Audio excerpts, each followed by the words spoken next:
And thank you everybody for joining us. We are super excited for this panel. I'm super excited for this panel. You could not ask for a better lineup when it comes to just, pure diversity of reporters in terms of what they cover, how they cover it, their approach to covering the news. So I'm very excited to dive into how, their approaches to coverage and how to best get in front of them. My name is Amber Corrin. I am the Director of Content and Storyteller-in-Chief at Sage Communications. I have been at Sage for 18 months.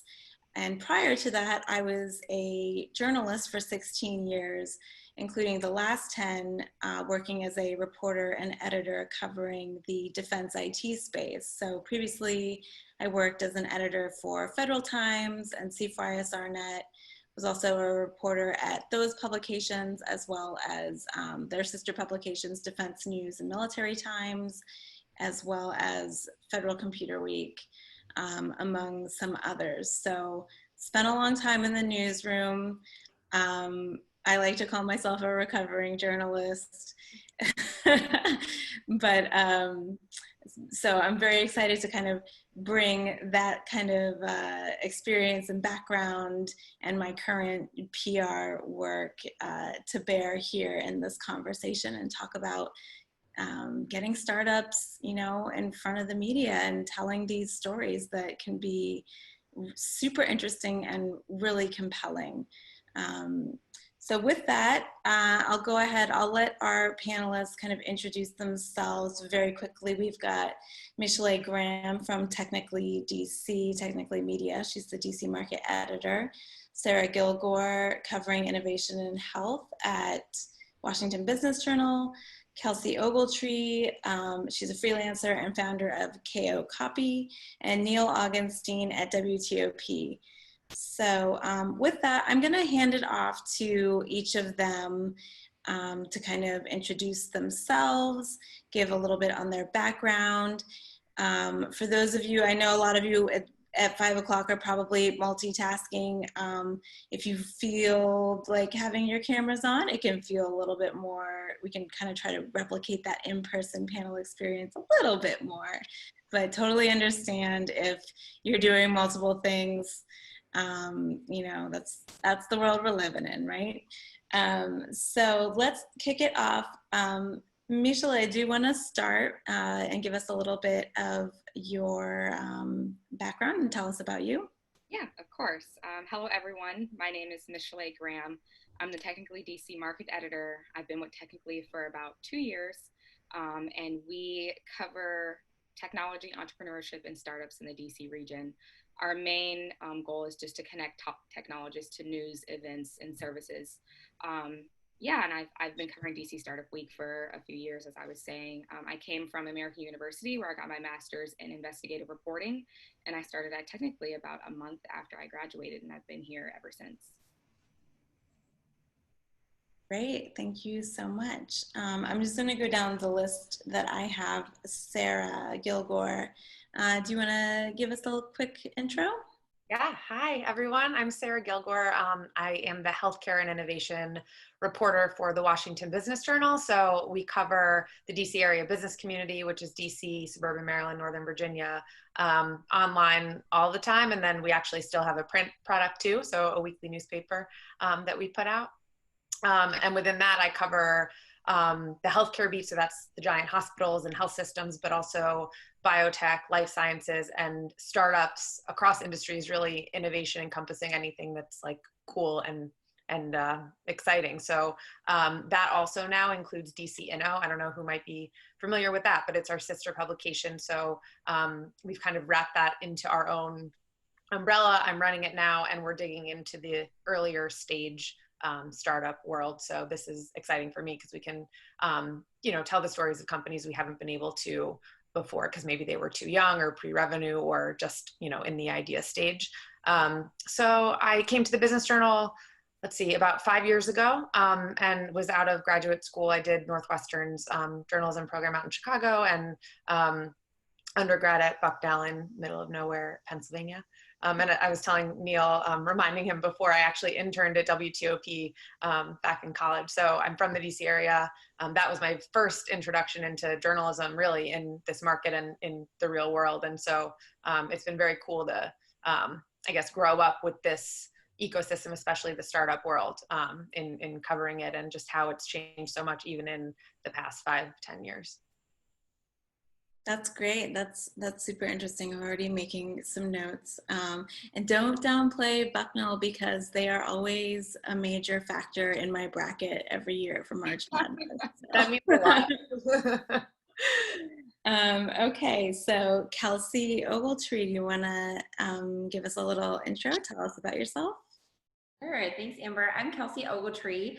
I am a freelance writer and editor currently based in the state of Alabama. I am a freelance writer for about the past 3 years, and I focus on writing about travel, health, and food. And in the before times, I did a lot of travel, a couple of trips a month to do my job. And my last trip pre-pandemic was actually to DC. So love your beautiful city. I'm a fellow Northwestern alum as well. And in addition to writing for publications like Fast Company, Wall Street Journal, Condé Nast Traveler, and national outlets like that, I also cover the meetings and events business pretty extensively from a trade perspective. And I also have my own company called KO Copy, where I run workshops designed to connect publicists to freelance writers and teach people exactly how to pitch and work with freelance writers. And I have a blog on my website with a lot of resources to help you do that as well. That's awesome. I will definitely be checking that out and passing it along to my colleagues. And last but certainly not least, we have Neal Augenstein, who I feel like everybody is familiar with around here in the DC area, but please, Neal, go ahead and introduce yourself. Thank you. That just means that I've been around for a long time, Amber. Thank you. Yes, my name is Neal Augenstein, and I'm a reporter with WTOP. I'm in my 23rd year. I went to American University, majored in broadcast journalism, and since then I've covered everything from hard news stories to the lightest features you could possibly imagine. I think it was 2014, I helped to launch the tech section at WTOP.com, which was a very fun experience in that I got to deal with a lot of startups, and so I was getting pitched quite often on things like that, and I'm glad to share some insight into that. These days, I'm not working on the tech beat anymore. I'm more of a general assignment reporter. And a big turn in my career was thanks to a startup. Back in 2010, when a company made available the first multi-track audio editing software for the then fairly new iPhone. I got my first iPhone, I think it was a 3GS, and I started doing my audio editing. All my interviews were done on my iPhone, and for the last, for the last 10 years now, I became the first reporter in the country to do all of his radio editing work on the iPhone and iPad. So that's a very, very big part of my job these days, and I'm glad to share any insights about that. I remember your workshops on how-tos on doing all that with the iPhones and tuned into that. So thank you for that. I'll definitely be asking lots of questions. Please do.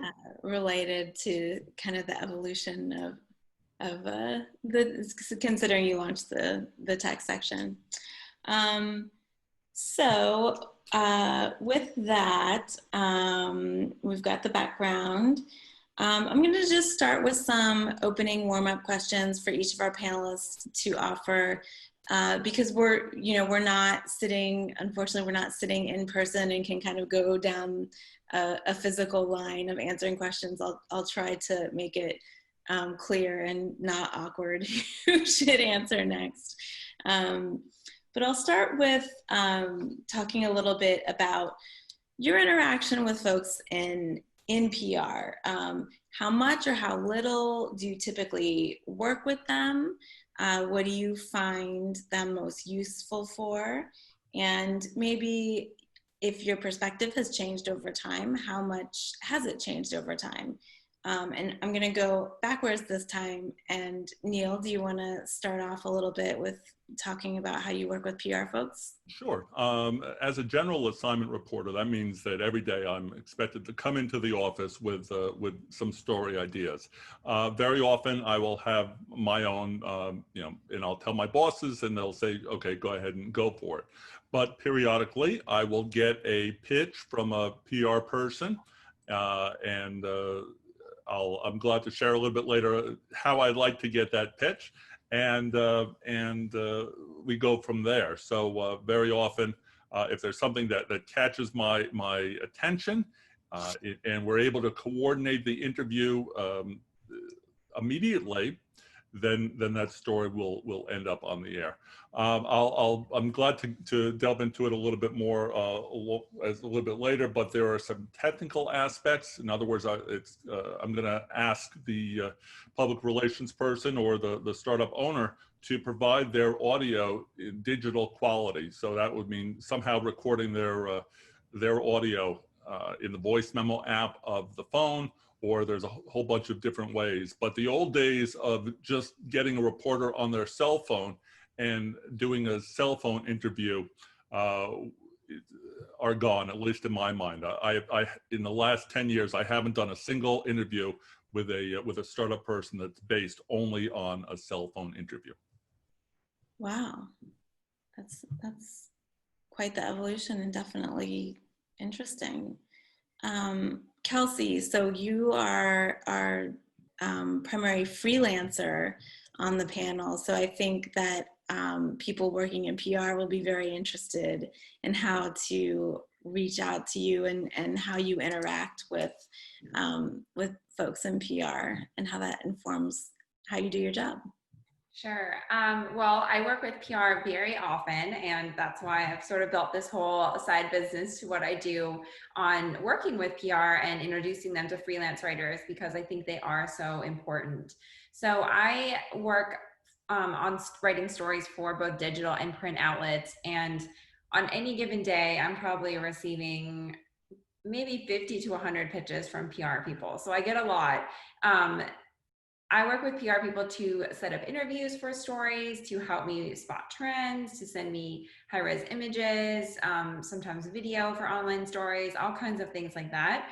And I think that PR people are extremely valuable in especially working with freelance journalists and editors for these publications, just because so often when I reach out to different businesses, if they don't have PR, sometimes it's really hard for them to understand how media works and hard for them to understand deadlines and how to deliver assets and things like that.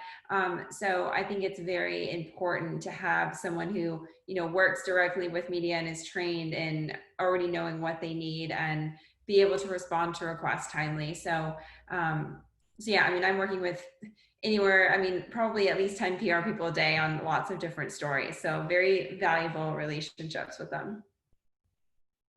That's awesome and very encouraging to hear. So that's great. Okay. Sarah, do you want to talk a little bit about how you interface, your typical interface with folks in PR? Yeah. So I think there's kind of the misconception that reporters hate PR, and that's not true. I think we all need it and need to work really closely with professionals in PR. I think I can speak for myself. I don't know if my panelists have dealt with this, but I get a lot of pitches, and some are excellent, some just are not relevant at all to what we do. So I think it's important that whoever's reaching out to us understand at least what the outlet covers. If it's not on my beat, for instance, I can pass something to a colleague or make a suggestion or maybe brainstorm how we could make it work. But, for us at the Business Journal, it has to be local. We cover the local business community, very hyper locally focused outlet. It has to be a business story. So it's frustrating on the healthcare beat, especially. I get a lot of pitches that are very cool, but it's not a business story. And it needs to be timely and it needs to be newsworthy. So that doesn't mean that it has to be breaking. We can work on a profile or a feature or something really interesting and in depth that's not necessarily, an event that happened that day, but there has to be a reason we'd be telling that story now. So what helps me out a lot, and my colleagues at the Business Journal, is if we get a pitch, feel free to reach out, email. I'm sure we'll get into all of this, but for me, email is the best way. But just express why you're pitching the story. Why is it, something that we should spend our time doing? And then that helps me and my colleagues make our case to our editors to say, this is where we should be spending our time today. Especially as there's a lot out there that we're kind of trying to pick and choose from. So I'm sure we'll touch on all of this more. Excellent. Thank you so much. Michelai, do you want to talk a little bit about your work in working with PR folks a little bit? Yeah, definitely very similar to Sarah. I don't think PR folks are our enemies. They actually can be the perfect middlemen when everything is handled correctly, from when they pitch to us to getting the interview, getting someone or an expert on the phone to actually pulling the story together, requesting photos. I've actually built some really good relationship with PR folks out here that have introduced me to other companies outside of their original company that they pitched to me. So that has been nice. But sometimes, it gets sticky, it gets hard when, stories aren't maybe pitched adequately. And then you see, that story pop up somewhere else and you're like, man, I saw that pitch, but it wasn't pitched in a certain way that I understood that this is what it was about. Or, it could be a bunch of different things. But yeah, I similar to Sarah, I'm best reached by email. I like getting pitches where someone will kind of give me just a short gist of what the story could be. And then from there, they'll offer an interview with an expert or ask to share a press release under embargo, which I always try to honor. And we go from there. So yeah, interactions can be very good with PR people when they know what they're doing. That's great. This is all really encouraging news because, of course, there is the very common perception that these are enemies, but clearly that doesn't have to be the case. So with that, I know we do have some PR folks in on this call who really want to know like the biggest do and the biggest don't. I know the biggest fear for anybody working in PR is to end up on Twitter with the hashtag PR fail. So maybe if you all can weigh in with like your biggest do and your biggest don't. I know a couple of you have mentioned like the best way to reach you is via email, but just getting a sense of kind of like the best way to do things and the lines not to cross, I think is super helpful for PR folks. So I'll switch it up a little bit. Kelsey, why don't you tell me a little bit for you, your biggest do and your biggest don't? Sure. Lots of thoughts on this. If I have to condense it down though, I would say think about quality over quantity. So don't just send out your pitches to anyone that you can find. Like, it's not so much about like finding lists anymore, I don't think, as it is really targeting your pitches and putting in the information that that particular outlet or writer or journalist needs to produce a story. So, the timely hook, as Sarah mentioned, is so important. I think why now, why us, or why the writer is really important as well. You have to communicate in a pitch succinctly, why should this person care about your idea? And from my perspective as a freelance writer, there's sort of a different step to that than pitching a publication, because as a freelance writer, our livelihoods are based on our pitches that we submit to editors, and then they either say yes or no. So if they say yes, then we get paid for the idea. If they say no, then we don't. And so we're only paid for our pitches that get accepted. So as a freelance writer, we have to consider, where could this actually be a fit? Is this in my beat? Is this something that I feel like I can get an editor to say yes to?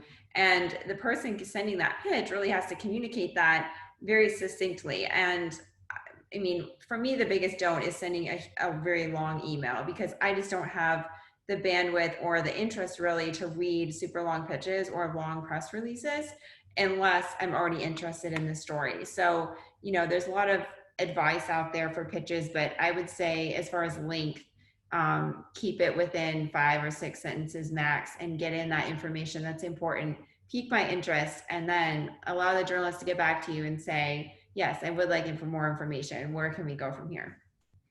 Yeah, that's great advice. Thank you. So Neal, why don't you let us know, what are your biggest do's and don'ts when it comes to pitching? Well, let me start with my biggest don't. Please don't ever call me. Don't call me. I'm too busy. I know, and I know that makes me sound like some kind of diva, but in the business these days, there's so many different things that I'm doing that any time that I'm interrupted, it's a negative start to the conversation. I just can't break what I'm doing at that moment to talk with you. So that and by the way, don't leave a message for me on my voicemail at the office, because I don't even know how to access the voicemail at the office anymore. Okay, so the best way to get in touch with me is an email. And here's the biggest do. As soon as you send me an email, be available to do the story at that moment.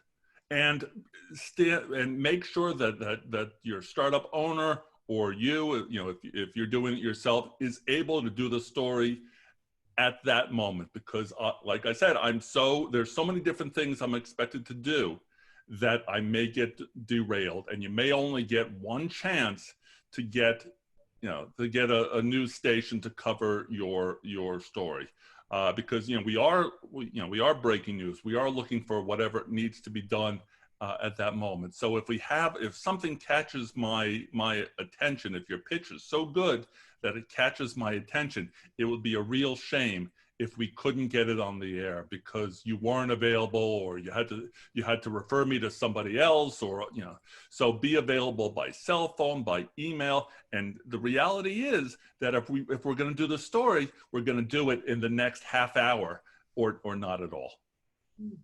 That's a great point, especially with radio and TV and everything that that moves really fast. So definitely good to know.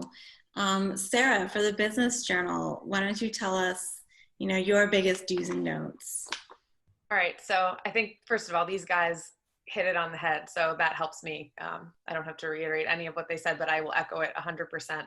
I think the other big thing for me is we're really focused on breaking news, but also on scoops and exclusives and access to a startup founder or an executive or a leader for that interview, to push it beyond just a press release. We are less likely now to just write a story off of a press release, and we do it sometimes for sure, but that's not our focus. So my top do would be come to us first. But if a press release goes out widely, just make that clear. Make it clear if this is actually an exclusive, or if this is something that you're blasting out, or if it's under embargo. With that, ask permission, ask if we agree to the embargo, because there's a chance that I or a colleague or someone else is working on that story. If I already know that a startup is raising money because I've heard it from some of my sourcing, and you just send me a note and say, this is under embargo, this company has raised $15 million. Well, maybe I was already working on that and I can't agree to it, and you've already sent it to me. So that's kind of a big thing. And the other piece of that is just communicate for the PR folks, communicate with the startup founder or, the company people that you're working with, because if we have relationships or conversations with them as well, maybe we've already agreed to something, maybe they've already told me something that I'm now reporting out. So just to make sure everyone's on the same page so that there's no confusion, so that no one kind of, oversteps, is, I think, really helpful. Awesome. Thank you. Yeah, that's great advice. Michelai, do you want to talk a little bit about this and kind of your do's and don'ts? Yeah, for sure. I think just some background about how I work before I get started on my do's and don'ts. I'm a one-person team. I'm the only reporter for Technically DC full-time. Sometimes I'm able to get some contributed or guest posts, but for the most part, I'm reporting 2 to 3 stories a day. So my biggest don't is to please, if you send me a tip, don't follow up the same day, because your story is just as important as everyone else's. And I think that's unfair. I've literally gotten emails sometimes at like 9 or 10 a.m. and by 4 p.m. someone's following up with me like, hey, did you see this? And I'm like, it's an email. Yes, I seen it. But I sometimes I can't get to it right away because I'm just one person and I am reporting on 2 to 3 stories a day. Also a nitpicky thing of me, I get misgendered often. And I think it's rude. In the beginning of my career, I wouldn't mention it because I'm like, I'm so young. It's so nitpicky to talk about how someone called me Michael in an email, but I don't think so. I feel like if you could type Michelai technically to send me the email, you can at least see that my name is not Michael. So that's big for me. And often another thing to watch for is if you're copy and pasting, if you're sending the same pitch to multiple publications, be careful about changing the name of that. I often get pitches that are addressed to DCNO in Washington Business Journal. And I'm like, I know this has already been sent to Sarah or, Andy, who also covers startup.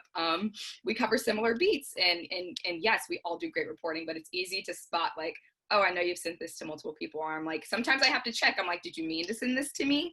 Did you mean to send this to, Washington Business Journal or to someone else? And sometimes they've been like, oh yeah, we're working on an exclusive with them. And I will always honor and respect. I always ask about embargoes. And if this is an exclusive, like Sarah said, if it's been sent to someone else, or do I have time to like make it a story of my own? And is it going to be completely for technically? I always try to make sure of that. So when I get pitches that are, I don't know if it's supposed to come to me or not, I'm going to mention that like, hey, this says not technically. So yeah, be careful for that. Some do's that I do like, kind of going back to what Kelsey said, it's really hard to weed out what's important when you send a long email. So it's most beneficial for me if you, one, start out the email with, why is this story of value? Is there going to be an interview involved? And if you already have a press release prepared, sometimes there's no press releases prepared. And I like to hop on those stories sooner because I don't have any background information to go off of besides setting up an interview to talk to the person involved with this pitch. So it's important to get all those short details in the initial email so we can go from there and kind of be as actionable as possible to bring a story to life. Definitely. That's good advice for fast tracking the information, and definitely call them out for copying and pasting the wrong outlet. I know that it can be a little bit of like a bruise to the ego sometimes, especially for those who are new to the job, but they gotta learn how to do it. And as far as the misgendering goes, if they can type in your name, they can Google you and see. Like, it's not that hard. Just do a little homework, people. When I start my reply, yeah.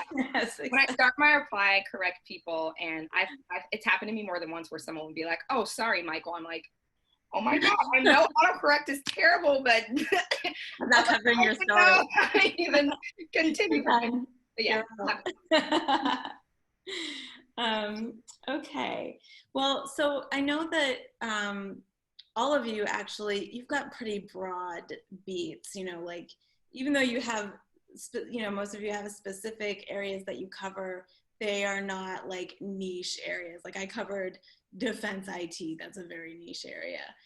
But that's not the situation here. So when you have that broad of a beat and you have that much kind of landscape available to cover, what's the best way to catch your attention and get your interest? I'm going to start with Neal because I know that you're a general assignment reporter. Yeah, well, that's a great question. Here's the thing. Think about the reporter and think about how that story might be interesting to your reporter. For instance, WTOP is a news station. A lot of our listeners are in their cars. But so anything that has to do with transportation, a parking app, a mapping app, something that would help you beat, not get parking tickets or something like that. So anything that would be of interest to somebody who is driving would be really a great pitch to WTOP. Also, WTOP isn't just, quote, hard news. It's lifestyle. So anything that would help a father doing grocery shopping, or would help somebody, would help somebody take their kid's temperature with a smartphone. anything that can be related to life is potentially interesting if you can get out of the way and not tell me all the details that make it so I can't relate to it. So give me just a little nugget, just spark a little bit and let me run with it. Let me say, that's interesting to our listeners. All of our listeners, are going to be looking for pumpkins this year. And if you can tell me about how about something that's going to be related to that, or to Halloween or something like that, then you're going to get my attention. And if you can be available and help us execute the story right now, chances are, and especially as Sara said, if you can give us an exclusive, you're going to get a lot more play. You're going to get, more pictures on the site. It's going to include a link to your business. You can't buy that kind of advertising. So think carefully about who you're going to pitch it to. Make it something that they can run with. And chances are you're going to be a lot happier with those results than if you send out a news release to everybody and, God forbid, hold a news conference. Very true. Be targeted for sure. Michelai, I'm curious about your experience with this. I mean, you're covering startups, but that encompasses a lot, I would imagine. So maybe you can talk a little bit about that. Yeah. At Technically, we love to cover breaking news, but we like to focus a lot about talking about the people behind companies. So I always, if I'm getting a new pitch for, a new startup I haven't covered before, instead of just talking about the new company that launched, I really want to get the story behind why this company was launched, who these people are who launched it, and how the founders got to where they are. Because we don't just want to report on the technology community. We want to report on things that can also help the tech community learn to how to, if they want to go into startups. I mean, if they want to go into entrepreneurship, we want to teach them how to get there. So not just talking about the big fundraisers and stuff, because it's hard to kind of tell that story of how this startup raised that money. But maybe if you hear the story about how they even got their venture off the ground, you might be inspired to get there. So yeah, definitely more feature and personal type stories appeal to me. Right now, since the pandemic hit, I also find myself doing a lot more resource and learning-based stories. People want to know how they can learn a new trade. They want to know about free tech classes online, and different types of events that they can actually maybe connect with a job. There's a lot of right now, there's a lot of career days and job fairs happening online. So I try to share a lot of those resources. And if there's any type of prep sessions and just different type of educational things I'm really into right now, because that's what, I hear from the community people want to see more of. But also when there's big funding news and stuff like that, we want to know the nitty and gritty behind the business. How many employees do you have? Do you want to hire? And things like that. Do you guys plan on going back to the office? Of course, a lot of our coverage right now is still centered around the coronavirus. So that's going to be part of probably every story I write moving forward, just how teams are kind of navigating this. So yeah, those are the kind of things that grab my eye, but definitely my top one, I would definitely say the people behind the business. I want to talk about how you got to where you are. And also if you have any resources, or you're trying to promote any type of educational, events, I'm all for sharing those right now as well. Number one, you're about to get hit with a bunch of pitches for that kind of thing. I can tell you that much. Number two, it's true. It always goes back to, we are people who want to connect with other people, especially right now. We're so, like having to be disconnected. We want those human interest stories. I think that we crave that just as human beings. And that is, at the root of compelling storytelling. So very good point. Thank you for that. My LinkedIn also is already off the hook. So thanks everyone for, if you have already, like I keep getting dings and I'm like, oh, that's definitely people who are in the presentation right now. So Yep. So Kelsey, I know that, you also cover like a broad array of different topics. So maybe you can tell us a little bit about how do we catch your attention? Sure. So my three beats right now are travel, wellness, and food, as I mentioned. I really pivoted into writing more about food during the pandemic when travel was off the table for several months. And now it's slowly starting to come back. I'm starting to do some travel stories again. But I think one important point to know about working with me or other freelancers is that it can really be a benefit, depending on your goals, to pitching a freelancer who writes for multiple outlets, because you can really get more mileage by that pitch and building that relationship. So for example, on any given month, I might be writing for 20 different outlets. So for example, I was working with a publicist at a company that I don't think it's a startup anymore, but it offers meal services. And I could take that and do multiple things with it. Like I might quote their registered dietitian in a nutrition article.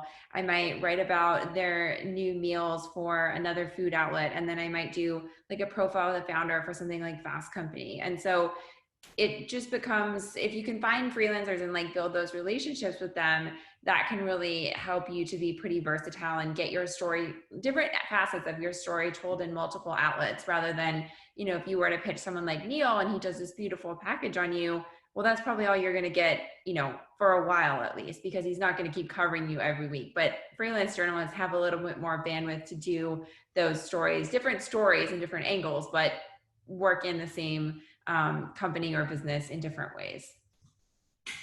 Great. Yeah, I think that's fair. It's a little give and take and trade off there, but good points for sure. Sara, what about pitching Washington Business Journal? That healthcare and innovation, that's a pretty wide topic. Yeah. Pretty broad. Yeah, I think, so first of all, as I think we've all said, shoot me an email with the basic info. It's always helpful if, if it's let's say it's a new startup we haven't written about before, or it's been a while and maybe I have never met the founder or the CEO, ask about making an intro with them. I think that's always helpful when maybe there's no story right now, but maybe it's just, this founder is going to be doing some newsworthy things. You should know them. And we'll do a phone call, or, preferably in person, but right now it's a phone call for the time being. Right now, we're really focused on, for our startup coverage, but all of our coverage, diversity in people, industry, geography within the region. And I think one of the things we hear a lot, I don't know if you guys on the panel deal with this too, but I get so many pitches where it says, this company is the Uber of whatever, or the Airbnb of something. And we're not pursuing that story because I don't know what that means. I need you to put it into English. Especially if it's something new and different that's, could be fascinating, but we're just not, we don't know. We need you to explain it. So I think that's sort of the other big piece is we want you to think about what you like to read, think about what you see out there and see in our publications, so that if it's the right pitch to be making. So, at the Business Journal, our audience is not the same as WTOP. They're focused on, the people of our region, the public, to a large degree. We're very focused on the business community. So a lot of our readers are leading the businesses that we're covering, or they're investors in the businesses that we're covering. So, they want to know, what does this story mean for them? What is the impact to them? Why should they care? So when you're tailoring your pitches, or you're thinking about, would this be a good fit? It's helpful, I think, for everyone involved. We want you to succeed, et cetera. Think about who would write that story and what would it look like? What would the headline be? Because I think that, if you have a good understanding of that, you're going to be a lot more successful. Great advice. What would the headline be? And also, it's good to know that kind of the equivalent of an informational interview, that's something that's welcome. That's good. So we mentioned COVID in this last round of questions. So I want to jump to that because, especially it's the elephant in the room everywhere you go, whatever you're doing. But in news, it's kind of become this thing that you either have to work through or work with or work around for a while. You know, I know from the PR side for a while, it was impossible to pitch anything that wasn't COVID related. And then it becomes harder to pitch things that are COVID related because, I mean, let's be real, like the fatigue is real, you know? So I think that it permeates probably just about everything, every area of coverage. Maybe you can talk about, it's still a dominant news story, but maybe we can talk a little bit about what are you still interested in terms of COVID related news, and what, especially for you, Sara, what non-COVID health stories are you related in? And I'll let you start, and the other folks can kind of jump in with their perspectives. Yeah, that's a really important question. And I'm glad you asked, because I think you're right. Like the fatigue and on the part of the reporters, on the part of the readers, everyone is tired of hearing wear a mask, right? Like we are deep into this now, but at the same time, it's not a story that's going away anytime soon. Unfortunately. So it's not something we're avoiding. I think, you know, our coverage is probably more forward looking at this point. So not, you know, how bad was the impact last week, but what does it mean going forward? So as one example, I'm working on a story now, a cover story on the healthcare side of my beat about how hospitals function in a COVID era.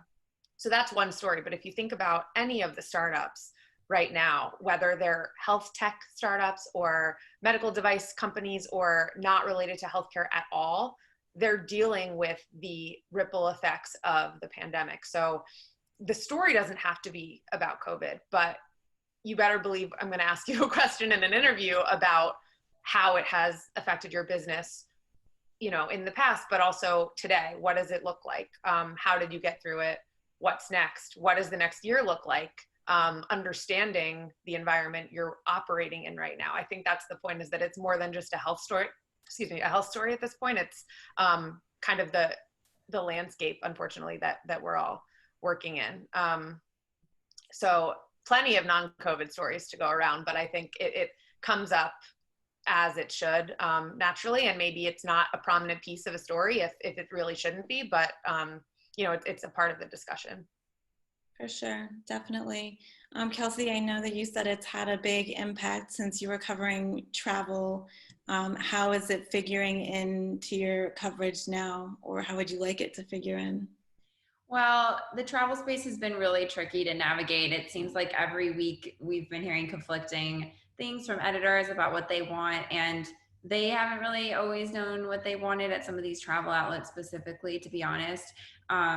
You know, I had a directive from Condé Nast Traveler a couple of weeks ago saying, we are covering travel, but we can't encourage people to travel. So then you have to think really creatively about, like, what do those stories look like? And also avoid saying in every story, like, due to the pandemic, we're thinking about this, you know, that's sort of implied at this point. So I sort of shifted from writing about destinations to doing more like, you know, destinations to plan for 2021, or like I just wrote a piece about all the things you need to know about renewing your passport right now, like sort of like more logistical questions and looking forward. So, you know, like Sara said, it's really about like the forward thinking, not so much covering like the news and like what's happening around it right now, but just how it is affecting every industry and continues to have those ripple effects for businesses as well. Because even when I'm writing about companies for, say, like a food outlet, like that's always one of the questions that the editor wants me to ask is how is COVID impacted your business?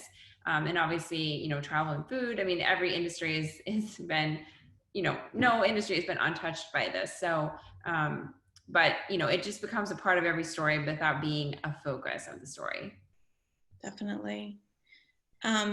Michelai, can you talk a little bit about the impact as you've seen it from the startup perspective and the areas that you cover? Yeah, definitely. I think a big thing I've been covering more now than I was in March, before people really knew what their plans were, is pivots, of course. So I've been covering a lot of just different things startups have shifted to in order to stay afloat during COVID, or just new services and products they're offering because of the pandemic. has been a big thing for me. Of course, covering COVID vaccines from some of the biotech companies. I wasn't covering biotech a lot before the pandemic, but I don't know now. I feel like I could, be a complete biotech reporter now. It's just become so much a part of my coverage. So that has been a big thing for me now. But of course, a big discussion, and I think it's going to continue to be a big discussion, is jobs, employment. A lot of people are kind of thinking about returning to work, or, now that the school year has started, parents are even thinking about how they're going to be continuing working. So we want to tell a lot of those stories as well. But another big one for me is returning to the office, especially for tech companies who are kind of working, who could be working in co-working spaces. I, in December, always publish a co-working guide, and I know that might look very, very different this year with some co-working or majority of co-working spaces not being fully operational anymore, or just talking about how they have even changed their services for startups. That's going to be a big thing for me over, I think, the next 6 months, is looking at how companies are returning to the office, but also how they're keeping their employees safe. One of the biggest things I've gotten now that I'm covering, like I said, I'm sharing a lot of resources. I always ask HR professionals, or just companies who are posting jobs, are you guys prepared to, answer those hard questions? Like, as job seekers, people should be able to ask, how are you supporting your employees through the pandemic? Not just, working from home, but are you providing any mental, services? Are you providing any leeway for parents, who are at home with distance learning students? That has also become a lot of my coverage, which, yes, is not specifically technology, but it is a part of entrepreneurship. A lot of entrepreneurs already were working remotely or working from home. So that may look different coming over as we continue to move through the pandemic. So we are trying to tell a lot of those stories as well.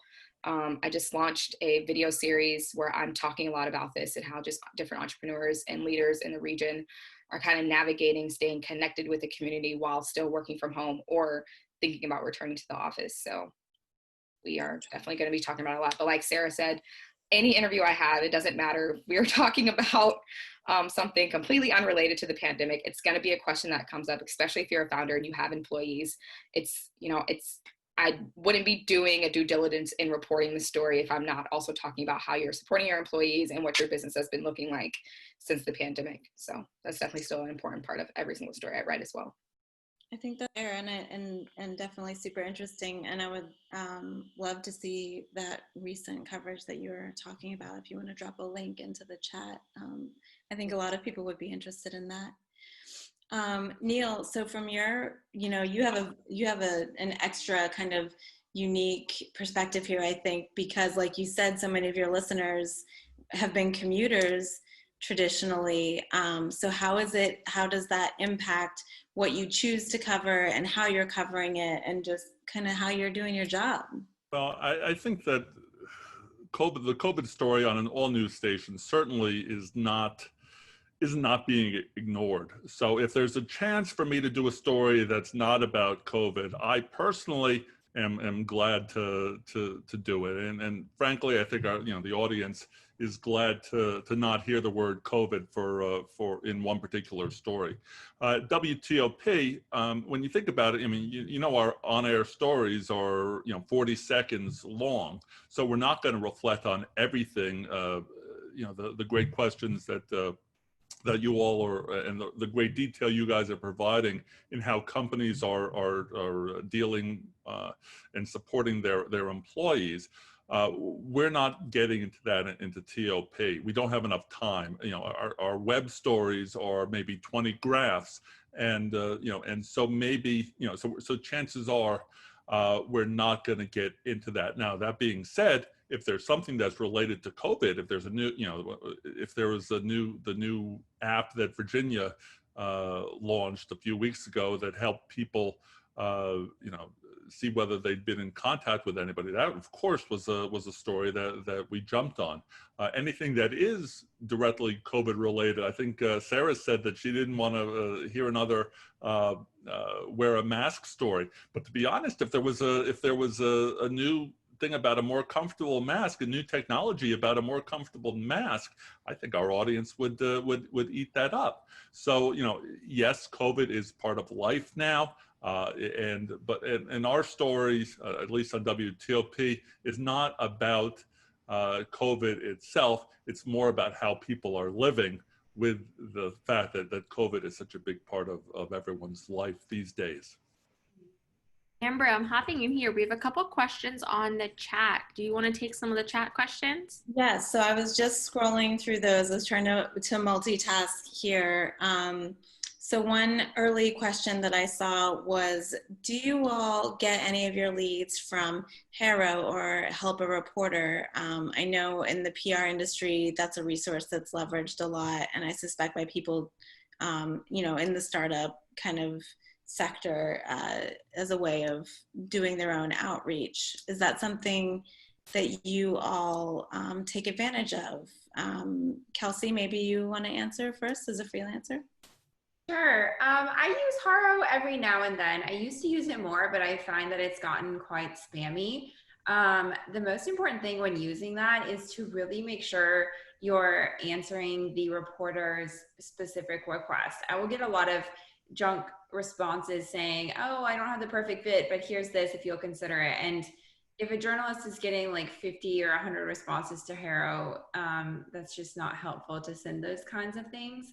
I actually created sort of like a mini HARO for myself, just with my network of publicists I work with through my newsletter, which is available to sign up on my website. It's free, but I send out the leads that I'm looking for there. And I know some other freelance writers do that as well. So it sort of opens up, like, once you build relationships with these reporters, some people have systems like that. I don't know if anyone else on this panel does. I'd be curious to hear, but when you're looking for something really specific, say like I need a hotel that has this kind of pool that's doing this or something, and that can be really helpful, especially when I'm doing like roundup stories when I need multiple sources as part of it, or also when I'm looking for an expert to speak to something, like say I need someone who's an expert on, digestive issues, for example. And sometimes I'll do that outreach on my own, but it can be sort of hit or miss reaching out to teams of doctors sometimes. So I will use HARO in that way to try to at least narrow down some potential sources for stories like that. Okay, great. Michelai? Michelai, sorry. Are you taking advantage of that at all? Do you use it at all? I do not. For the most part, I do all my own outreach, email blast. I do a lot of LinkedIn. I know someone asked on here, like, is LinkedIn an efficient way to reach out? Yes, I love LinkedIn. I'm on Twitter a lot. People reply to their Twitter DMs. So I often use Twitter a lot for outreach for stories. Sometimes I'll just tweet out like what I'm looking for, and I do get a lot of outreach offline from that as well. It's actually worked out pretty great. So yeah, I don't use HARO at all, actually. Okay. Neal, Sara, either of you want to weigh in? I'm kind of putting in the lightning round. Thank you for explaining what HARO meant. I was not aware of what the acronym meant, so the answer is no, I've not used it. Okay. I'm with Neal on that. It sounds like it might be worth checking out, but at this point I have not dabbled. I think it's most useful for people that are, for regional stories, like I can see why it wouldn't really be helpful, because you probably already know the experts in your area, or like people are already pitching you those strong ideas. So I guess for me, like I use it when I want to find sources nationally, or like I'm like looking for a diverse group of sources for something that I might not be in the know about because of my location. So I think freelancers probably tend to use that as a tool more than in-house editors and reporters, I would say. And I think that makes sense. So I'm just scrolling through some of the questions here. Someone had asked, after a reporter agrees to run with your story, is there a cost? No, there should not be, unless you're doing sponsored content, which is a whole other conversation, and is not a pure journalism play. So I'll answer that. Another one I thought was interesting was, I know you mentioned the best way to reach a journalist, blogger, reporter, etc. How important is relationship building on the PR sourcing side with the media? Does it help, or is it story-based? I'll jump in really quickly with my own answer as a former journalist now working in PR. It's super important. I found, not that it was a shock or anything, but I found when I joined a PR agency that I had quite the reputation for never responding to people in PR.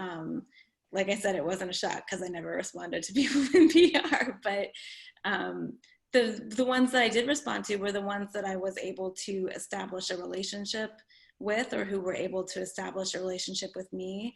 A lot of the time, there's different, for different reporters, different things work. My secret formula was to mention something about WVU, go Mountaineers. I went to West Virginia too, but it's different for everybody. So if any of the panelists want to jump in on that kind of relationship building versus is it story based? Neal? It is everything. This is something for PR people. It's not just in startups. You want to have a relationship between the reporter and the public relations person. You're going to be temporary best friends for the for the 2 hours that you're working on a story. The reporter is going to want to be able to get back in touch with you to fill in a blank, to answer a particular question, and it goes both ways. And you build that relationship. Then when your company launches and you have a problem somewhere down the line, you know that the reporter has spent some time, has invested some time, is willing to give you, you've worked on your relationship, you know that you can trust each other, so you already have a good reporter that you can talk to when damage control is necessary. And sadly, that's the case for most companies at some point in their careers. Okay, so we just have a couple minutes left. I always like to do kind of a lightning round to close out the panels that I moderate. There's a lot of questions that I know we didn't get to, and I apologize for that. If you want to follow up with your questions, I can get it out to the panelists and try to get back to you with an answer. If you want to reach out to me via LinkedIn or Twitter, those are both excellent ways to reach me. It might take me a little while to respond, but I will get back to you and I will get your question to the panel.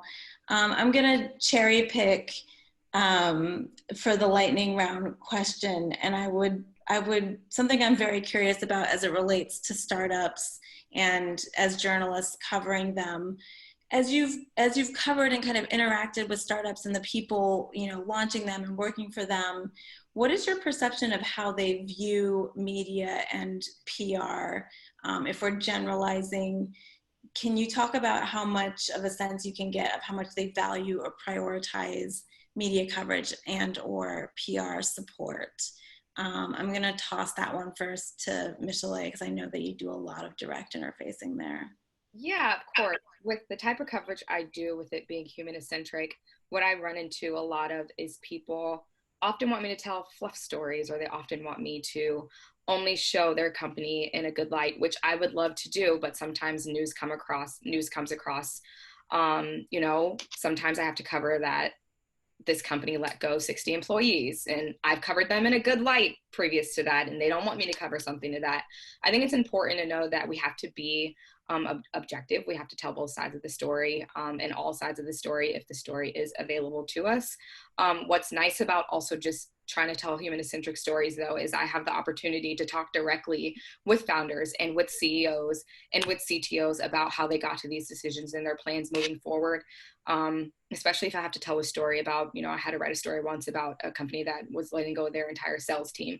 Of course, it was for a specific reason, but I came across that tip because someone emailed me from this really cryptic email address and was like, hey, this company fired their entire sales team this morning. You should write about it. I could have ran with it and, put it out there as far as breaking news, but I wanted to get down to the nitty gritty of what that actually meant and why that happened. And of course, they were having a big shift in their business model, and that's how it unfolded from there. But I was able to tell that story because I was able to connect directly with the founder and CEO.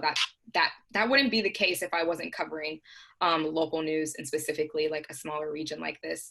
So yeah, I think I kind of think I strayed from that question, but yeah, I think that's That's my main thing is just realizing that we have to tell different types of stories, and they may not always be fluff type of stories, but it's good to know, as long as you have those relationships with people, that you could utilize them in more ways than one. Okay.